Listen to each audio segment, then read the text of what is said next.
Study IQ IAS, अब तैयारी हुई अफोर्डेबल। नमस्कार, मैं हूं ओम द्विवेदी। स्वागत करता हूं आपका स्टडी IQ IAS में। और आज का हमारा टॉपिक है south Africa declares the state of disaster. तो भाई ऐसा क्या हो गया कि साउथ अफ्रीका में आपातकाल जैसी चीज घोषित करनी पड़ी? कुछ तो ऐसा हुआ है। तो जो हुआ है वो है एनर्जी की कमी, एनर्जी क्राइसिस। ठीक है, एंड साउथ अफ्रीका में जो है वो एनर्जी क्राइसिस बहुत ज़्यादा है। मतलब कि जो लाइट है वो वहाँ इस लेवल पे कट रही है कि 12-12 घंटे पूरे देश में नहीं है लाइट, यानी कि ब्लैकआउट चल रहा है पूरा। ठीक है, तो इस तरह की जब प्रॉब्लम पूरे देश में इतनी बड़ी मात्रा में जब होती है तो उसको एक डिजास्टर की तरह देखा जाता है, एक आपातकाल की तरह देखा जा सकता है। और वैसा ही साउथ अफ्रीका में हुआ है।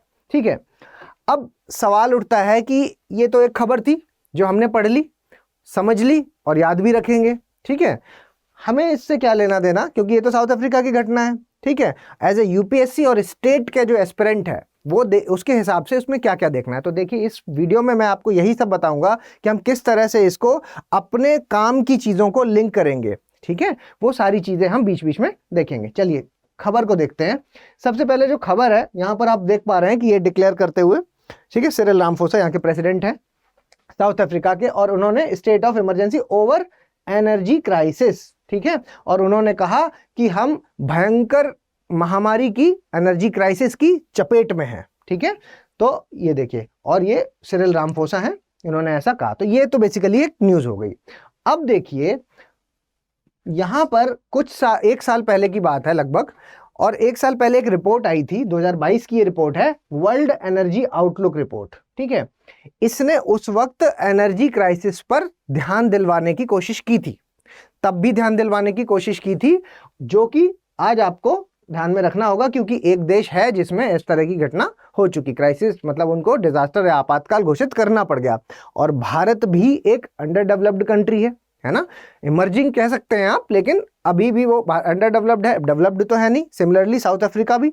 ठीक है, तो जब से ये आपका जो कोरोना संकट आया है या यूक्रेन क्राइसिस हुआ, ठीक है, तो इन चीज़ों के होने के बाद से जो एनर्जी की जो प्रॉब्लम है वो पूरे वर्ल्ड में है, जो वो एक मेजर कंसर्न की तरह देखी जा रही है। ठीक है, तो उस वक्त जो रिपोर्ट आई थी तो उसमें क्या है कि क्रिटिकली एनालाइज किया गया था ट्रेंड को। किस ट्रेंड को?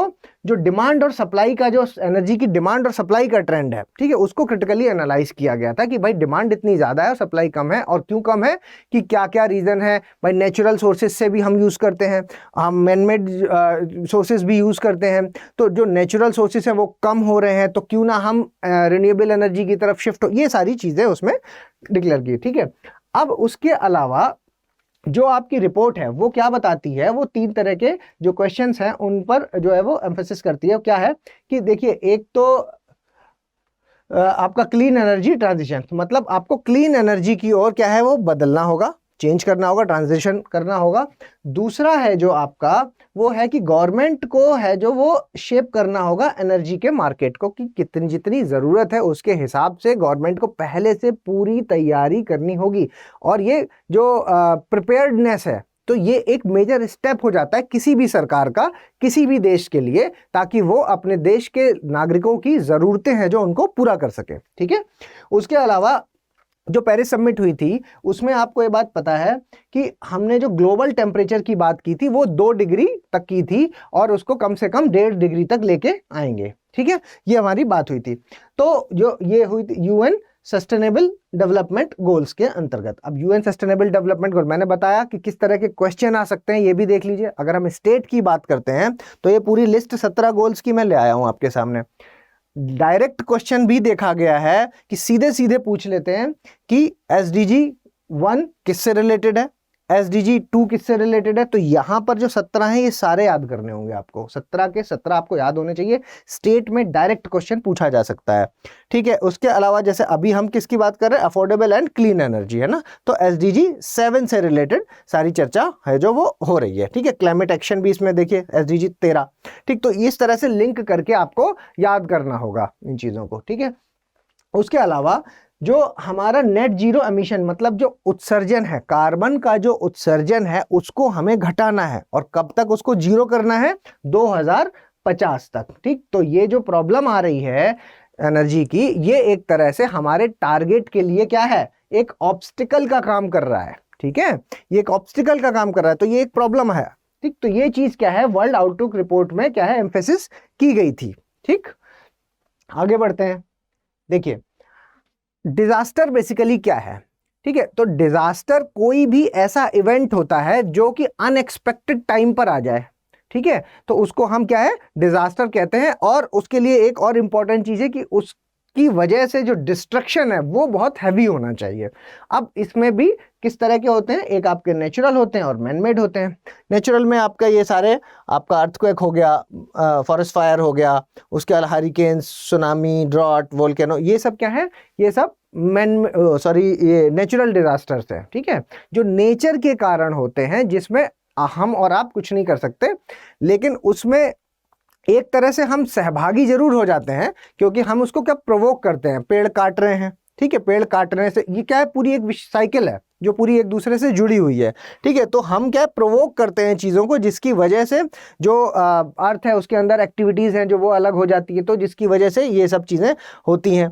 ठीक है, और जब हम मैनमेड इनकी डिजास्टर्स की बात करते हैं, तो यहाँ पर जो सबसे ज़्यादा इंपॉर्टेंट आ जाता है एलिमेंट ऑफ ह्यूमन इंटेंट। ठीक है, नेग्लिजेंस। ठीक है, ये सब क्या है, ये इंपॉर्टेंट हो जाते हैं, जिसकी वजह से ये जिसकी वजह से मैन मेड डिजास्टर्स हैं जो ये हो जाते हैं। ठीक है, होते हैं। तो कैसे कैसे हैं, कौन कौन से टाइप्स हैं ये, क्राइम हो गया, सिविल डिसऑर्डर्स हो गया, टेररिज्म हो गया, बायोलॉजिकल और केमिकल थ्रेट्स, साइबर अटैक्स, ये सारे क्या है, ये आपके मैन मेड डिजास्टर्स के अंदर आते हैं। ठीक, तो अगर कोई आपसे पूछे कि भाई डिजास्टर क्या है, तो वो आपको पता चल गया। डिजास्टर के टाइप्स भी आपको पता चल गए, ये 2 टाइप्स हैं इसके, और इसमें क्या क्या आते हैं, और इसमें इंटेंट क्या है मैनमेड वाले में, ये आपका ह्यूमन इंटेंट है जो वो एक इंपॉर्टेंट रोल प्ले कर देता है। ठीक है, इसके अलावा अब हम डिजास्टर के बारे में बात करते हैं। भाई डिजास्टर क्या चीज है, आपातकाल बेसिकली क्या होता है, तो आपातकाल एक ऐसा इवेंट हो जाता है जो कि अनएक्सपेक्टेड टाइम पर आ जाए, और उसके लिए जो इंपॉर्टेंट चीज है वो ये है कि उसके जो कॉन्सिक्वेंसेज हैं, जो रिजल्ट्स हैं, वो बहुत ज्यादा डिस्ट्रक्टिव होने चाहिए। ठीक है, तो ऐसी जब सिचुएशन आ जाती है तो हम उसको डिजास्टर कह देते हैं। डिजास्टर बेसिकली 2 तरह के होते हैं, एक मैनमेड होता है और एक नेचुरल होता है। जो नेचुरल है मतलब कि वो नेचर से संबंधित है, जैसे कि आपका अर्थक्वेक हो गया, बुश फायर या फॉरेस्ट फायर कह सकते हैं इसको, हरिकेन्स, सुनामी, ड्रॉट, वोल्केनोस। ठीक है, तो ये सारी चीज़ें हैं जो ये किस में आती हैं, ये सब नेचुरल डिजास्टर का पार्ट हो जाती है। वहीं जब आप मैनमेड डिजास्टर की बात करते हैं, तो मैनमेड डिजास्टर में जो एलिमेंट ऑफ ह्यूमन इंटेंट है वो इंपॉर्टेंट होता है, क्योंकि इसकी वजह से ये मैनमेड डिजास्टर हो रहे हैं। वहां पर नेग्लिजेंस है, एक बहुत इंपॉर्टेंट रोल प्ले करता है, क्योंकि नेग्लिजेंस की वजह से जो है वो मैनमेड डिजास्टर कई बार हो जाते हैं, नहीं अंदाज लगा पाते, या आप कह सकते हैं कि अवेयरनेस बहुत ज़्यादा, लिटरेसी की बहुत ज़्यादा कमी है, जिसकी वजह से आप पेड़ काटते हैं और फिर वो एक साइकिल है जो वो पूरी शुरू हो जाती है।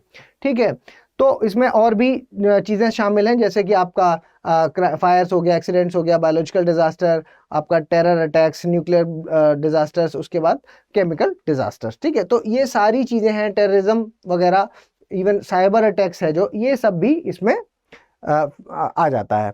ठीक है, तो ये हो गया आपका डिजास्टर के बारे में। अब हम देख लेते हैं थोड़ा से प्राइमरी सोर्सेस जो हैं हमारे, वो जो सोर्सेस हैं उसका कितना कितना इंस्टॉल्ड कैपेसिटी है, प्रोडक्शन है जो, वो कितना है वो देख लेते हैं। और ये जो मैंने निकाला है ये मिनिस्ट्री ऑफ पावर की वेबसाइट से ही निकाला है। ठीक है, और ये 31/12/2022 तक, 31/12/2022 तक के हिसाब से है। ठीक है, तो इसमें देखिए प्राइमरी जो एनर्जी सोर्सेस हैं वो कौन से हैं, वो हैं आपके न्यूक्लियर एनर्जी, फॉसिल एनर्जी, जैसे कि आपका ऑयल हो गया, कोल हो गया और नेचुरल गैस हो गया।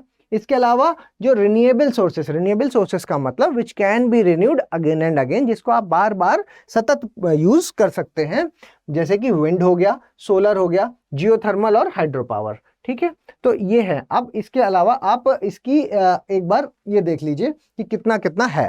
ठीक है, क्यों ये चीज देख रहे हैं, क्योंकि ये डायरेक्ट क्वेश्चन है जो फैक्चुअल, एक तो आपसे क्या है कि ये लगवा लेंगे, ये क्वेश्चन के बारे में हम लास्ट में देखेंगे कि किस तरह का क्वेश्चन यहाँ से पूछ सकते हैं। देखिए जो आपके फॉसिल फ्यूल वाला है वो है उसमें आप नॉन फॉसिल फ्यूल और फॉसिल फ्यूल, ठीक है, दो पार्ट्स में ये डिवाइडेड है। और इसमें आप कोल के बारे, कोल का देखिए, कोल का कितना है 49.7%, ठीक। हाइड्रो पावर देख लीजिए, हाइड्रो का है 11.4, विंड है 10.2 और आपका सोलर है 15.1, ठीक है। टोटल नॉन फॉसिल फ्यूल है जो वो कितना है, टोटल नॉन फॉसिल फ्यूल 42.5 और जो टोटल फॉसिल फ्यूल है वो है आपका 57.5% बचा हुआ, ठीक है। तो ये है स्थिति हमारी, जो टोटल एनर्जी है ओवरऑल उसको हमने किस हिसाब से हमने जो है वो कैपेसिटी है, जो उसकी इंस्टॉल्ड जनरेशन कैपेसिटी है वो क्या है, ठीक है, अभी 31/12/2022 के हिसाब से। तो ये इसका परसेंटेज शेयर है। इस पर किस तरह से क्वेश्चन पूछते हैं ये हम लास्ट में डिस्कस करेंगे, ठीक है। इसके अलावा जो भारत में एनर्जी क्राइसिस है उसको मतलब जो एनर्जी की जो प्रॉब्लम है उसको सही करने के लिए हमने क्या क्या स्टेप्स उठाए हैं, कौन कौन सी स्कीम्स हैं जो भारत में चल रही हैं अभी। देखिए, सौभाग्य योजना, green energy corridor, national solar alliance, solar mission, national policy on biofuels and the sustainability, small hydro power, प्रधानमंत्री उज्ज्वला योजना और इंटरनेशनल सोलर अलायंस, ठीक है। ये दोनों बहुत ही फेमस रही हैं। ये वो है, सौभाग्य आपकी बहुत फेमस है, उसके अलावा ये दोनों भी काफी फेमस है। प्रधानमंत्री उज्ज्वला योजना, ठीक है, इसमें क्या है, उज्ज्वला योजना में बेसिकली इसमें क्या है, महिला सशक्तिकरण वाला पार्ट भी इंक्लूड है, ठीक है, मतलब विमेन एम्पावरमेंट वाला पार्ट भी इसमें इंक्लूड है, क्योंकि इसमें जो गैस सिलेंडर है वो प्रोवाइड करे, तो जिससे कि क्या है कि महिलाओं की एफिशिएंसी वगैरह बढ़ जाएगी। और दूसरा जो आपके जो कोल बेस था, उसका कोल से जो बनाते थे लकड़ी ईंधन वगैरह का जो यूज करते थे, वो चूल्हे हैं जो वो रिप्लेस किए जा सकते हैं। इसके अलावा आपका जो इंटरनेशनल सोलर अलायंस है, बेसिकली इंटरनेशनल सोलर अलायंस जो है वो किन देशों का, देखिए जो ट्रॉपिक ऑफ कैंसर और कैप्रिकॉर्न के बीच में बसे हुए देश हैं, ठीक है, इन सब के पास क्या है, एक चीज फायदे में है नेचुरली, क्या, क्योंकि सन है जो वो हमेशा इतने में ही रहेगा, ठीक। तो सूरज की रोशनी सबसे ज्यादा है यहाँ पर, ठीक। तो इनको मतलब ये एक तरह से इंडिया का ही पहल है, तो इसलिए इंडिया ने क्या किया कि इन सारे देशों के साथ एक अलायंस बनाया और जो सोलर एनर्जी पे काम करना है वो इन लोगों ने शुरू किया। अब हालांकि वो एक अलग बात है कि बाहर के जो दूसरे देश हैं वो भी इसमें, इस अलायंस में जुड़ चुके हैं, ठीक है। तो ये इंटरनेशनल सोलर अलायंस हो गया। तो ये कुछ पहल से जो की इनिशिएटिव्स हैं ये आपको याद रखने होते हैं। कई बार जब आपको याद करने होते हैं तो वो मिलते नहीं है एक जगह पर, ठीक है, तो ये आप याद रखिएगा। इसके अलावा अगर हम वे फॉरवर्ड की बात करते हैं तो देखिए जो एनर्जी है वो उसको डाइवर्सिफाई करना इंपॉर्टेंट है, क्योंकि देखिए हमारे पास क्या, हम बहुत सारी चीज़ों से बना रहे हैं, ठीक है, थर्मल पावर हो गया हमारा, ठीक है, उसके अलावा हमारा सोलर पावर हो गया, न्यूक्लियर पावर हो गया, बहुत सारी चीज़ें हैं जिनको हम करते, तो उससे क्या है कि हमें डाइवर्सिफाई करने की ज़रूरत है कि हर किसी से। यहाँ पर आपने क्या देखा, ये देखिए, इसमें आपने न्यूक्लियर एनर्जी वाला पार्ट देखा 1.2% है, जबकि इसकी एफिशिएंसी कितनी हाई है, लेकिन हाँ खतरा भी है, वो एक अलग बात है, लेकिन इसकी एफिशिएंसी बहुत ज़्यादा, बहुत थोड़े से बहुत ज़्यादा ये एनर्जी प्रोड्यूस कर सकते हैं, लेकिन यहाँ पर कम। तो हमें क्या करना है, डाइवर्सिफाई करना है कि भाई ये अलग अलग चीज़ों से, हाँ, diversify the India's energy mix, ठीक। उसके अलावा realising the sustainable development goal, जो अभी देखे हमने एसडीजी के जो गोल्स हैं उनको समझना है, क्योंकि वो गोल्स इस तरह से प्लान किए गए हैं कि अगर उन गोल्स को अचीव करने पर काम किया जाए तो जो ओवरऑल जो प्रॉब्लम है, सस्टेनेबल डेवलपमेंट है जो, वो अपने आप हो जाएगा, ठीक। उसके अलावा लिंकिंग द विमेन एम्पावरमेंट, अभी हमने देखा एनर्जी सिक्योरिटी के साथ आपको विमेन एम्पावरमेंट को भी लिंक करना होगा, ठीक है। ये अभी हमने देखा इसमें आपका जो ये थी उज्ज्वला योजना, ठीक है, उसमें आपने ये चीज देखी। उसके अलावा moving toward the renewable energy, देखो हमें रिन्यूएबल एनर्जी की ओर जाना ही पड़ेगा, ठीक है, ये आप चाहे या ना चाहे। रीजन इस कि उनके जो जैसे आप एग्जांपल के तौर पे सन ले लीजिए, तो सन के पास अनलिमिटेड अमाउंट ऑफ एनर्जी है, ठीक है, बस उसको कन्वर्ट करना है, ठीक। तो रिन्यूएबल एनर्जी को क्या है, बार बार यूज किया जा सकता है और वो खत्म भी नहीं होगी, क्योंकि देखिए जो फॉसिल फ्यूल्स हैं उनको वापस से जो वो अंदर जाते हैं जमीन में और फिर बनने में इतना ज़्यादा टाइम लगता है कि वो एक तरह से मतलब ना के बराबर है कि वापस से वो हो ही नहीं पाएगा रिन्यू, ठीक है। तो इसलिए जो सोलर वगैरह है, विंड है, सोलर है, इन चीज़ों पर हमें ज्यादा, तो ये आपका वे फॉरवर्ड हो सकता है एनर्जी क्राइसिस से बचने के लिए, ठीक है। अब देखिए, ये आप फोटो में देख सकते हैं कि मतलब अर्थ की हमें केयर करनी है ओवरऑल, ठीक। उसके बाद अब हम कुछ क्वेश्चंस देख लेते हैं। देखिए, ये यूपीएससी में पूछे गए क्वेश्चन है, एक 2015 में और ये मेंस 2018 में पूछा गया क्वेश्चन था। तो देखिए, इन्होंने पूछा है, with the reference to the Indian renewable energy development agency limited which of the following statement is correct. देखिए, ये एक पब्लिक लिमिटेड गवर्नमेंट कंपनी है या ये एक it is a non banking financial company. ठीक, इसके बारे में पूछ रहे हैं। इसका आंसर आपको कमेंट बॉक्स में बताना है, ऑलरेडी आया हुआ प्रीवियस ईयर का क्वेश्चन है। ठीक, उसके अलावा access to affordable, reliable, sustainable और modern energy is a essential need, sine qua non, essential need to achieve sustainable development goal. SDG को पाने के लिए आपको जो अफोर्डेबल, रिलायबल और सस्टेनेबल मॉडर्न एनर्जी है उसकी ओर आपको जाना ही पड़ेगा। ये एक एसेंशियलिटी है, एक जरूरत है आपकी। ठीक है, तो इस पर आपको कमेंट करना है कि भारत ने किस तरह के प्रोग्रेस है जो इस पर किए हैं। ठीक है, इस क्वेश्चन को आपको लिख करके कमेंट बॉक्स में बताना। ये दोनों ही प्रीवियस ईयर के क्वेश्चन है, इसको जरूर अटेम्प्ट करने की कोशिश कीजिए। ठीक, अब हम एक क्वेश्चन और देख लेते हैं जो कि स्टेट में, मैंने आपको बताया था उस टेबल के पॉइंट पे कि इस टेबल से किस तरह से स्टेट में पूछा जा सकता है। तो देखिए, ये क्वेश्चन कई बार अरेंज करने को आ जाता है। तो देखिए, arrange the following energy sources in descending order. ठीक है, डिसेंडिंग ऑर्डर में आपको लगाना है as per there installed generation capacity. तो कोल, विंड, सोलर और हाइड्रो। तो अभी आपने देखा था। ठीक है, अभी अब मैं फिर से दिखा देता हूं एक बार टेबल।